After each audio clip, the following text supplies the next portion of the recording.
Chapter 9. The school was still completely deserted when Mildred arrived once more at the heavy iron gates. She hurried up the spiral staircase to her room and unpacked her bag so that no one would know she had tried to run away. Just as she was making her way to the door with the box in her arms, the door opened and Miss Hardbroom appeared. "Would you kindly tell me what you are doing, Mildred?" she asked frostily. "I have just watched you creeping up the corridor, complete with broomstick, cat and bag and this cardboard box. Is it too much to ask for an explanation?" Oh no, Miss Hardbroom," replied Mildred, holding up the box for her formstress to see the contents. "You see, I found a crowd of witches on the mountainside, and they were planning to take over the school and change you all into frogs, and they were making an invisibility potion, so you wouldn't be able to see them, so I turned them all into snails and brought—" Her words trailed into silence as she saw the expression on Miss Hardbroom's face. Obviously, her form mistress didn't believe a word. "I suppose these are the witches?" she asked bitterly, pointing to the snails which were all huddled up in one corner of the box. "Yes, they are," Mildred insisted desperately. I know it sounds a peculiar story, Miss Hardbroom, but you must believe me that their broomsticks and cauldrons and things are still in the clearing where I found them, really." "Well, you had better show the creatures to Miss Cackle," said Miss Hardbroom nastily. "Go and wait in Miss Cackle's office while I fetch her. And I hope this isn't any sort of joke, Mildred. I seem to remember that you are already in a considerable amount of trouble."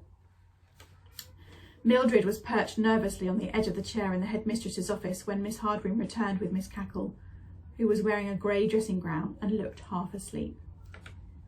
"These are they," stated Miss Hardbroom, pointing to the box on her desk. Miss Cackle sat down heavily in her chair and looked first into the box and then at Mildred. "Mildred," she said in dramatic tones, "I am still suffering from my public humiliation last night. Because of you, the reputation of this school now lies in mud. And yet you expect me to believe an incredible story like this?" But it's true," cried Mildred. "I can even describe some of them. One was tall and thin with thick grey hair, and there was another that just looked just like you, Miss Cackle, if you'll excuse me being personal. She had green horn-rimmed glasses." "Wait a moment," said Miss Cackle, pushing her own glasses onto her nose. "Did you say she had horn-rimmed glasses and looked just like me?" "Yes, Miss Cackle," replied Mildred, blushing. "Green ones. I'm sorry if you thought I was being rude." No, child, it isn't that," said Miss Cackle, peering into the box again. Then she turned to Miss Hardbroom. "Do you know, I think the girl might be right after all. I think the person whom she describes sounds exactly like my wicked sister Agatha, who has always been extremely jealous of my position at the academy." Miss Cackle stared over her glasses at the snails. Well, Agatha," she chuckled. "So we meet again. I wonder which of these beauties you are.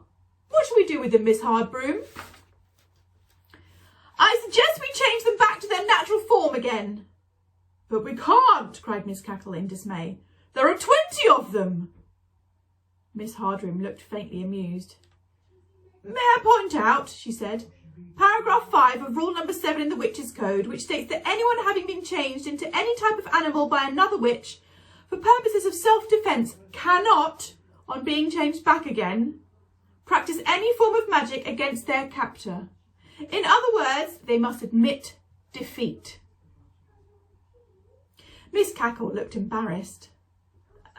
Oh yes," she said brightly. I remember now. It slipped my mind for a moment. Did you hear that, Agatha?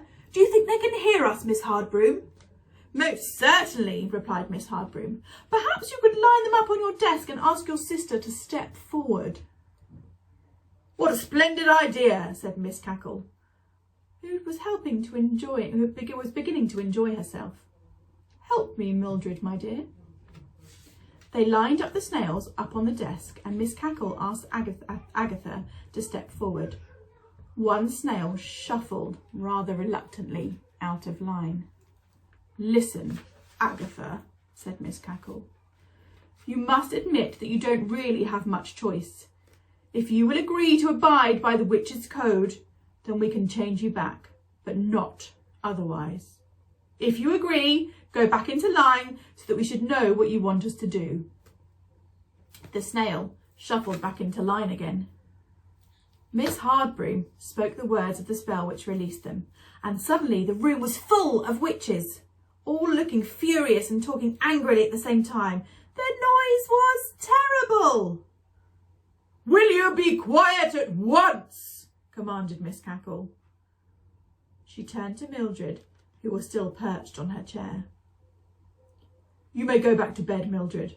And in view of what you have done for the school this morning, I think we will have to forget about the interview you were to have had with Miss Hardbroom and myself this afternoon. Don't you agree, Miss Hardbroom?" Miss Hardbroom raised one eyebrow, and Mildred's heart sank. "Before I agree, Miss Cackle, if you'll forgive me," she said, "I would just like to ask Mildred what she was doing wandering about on the mountain when she should have been in bed."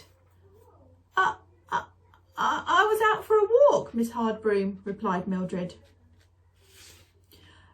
"And you just happened to have your spellbook with you?" "Yes," agreed Mildred unhappily. "Such devotion to the school," said Miss Hardbroom, smiling in a most unpleasant way. "Taking your spellbook with you wherever you go. I expect you were also singing the school song as you rambled along, weren't you, my dear?" Mildred looked at the floor. She could feel all the other witches staring at her. "I think we must let this child go to bed," said Miss Cackle. "Run along now, Mildred." Mildred shot out of the room before any form mistress could say anything else, and was in bed in 5 seconds.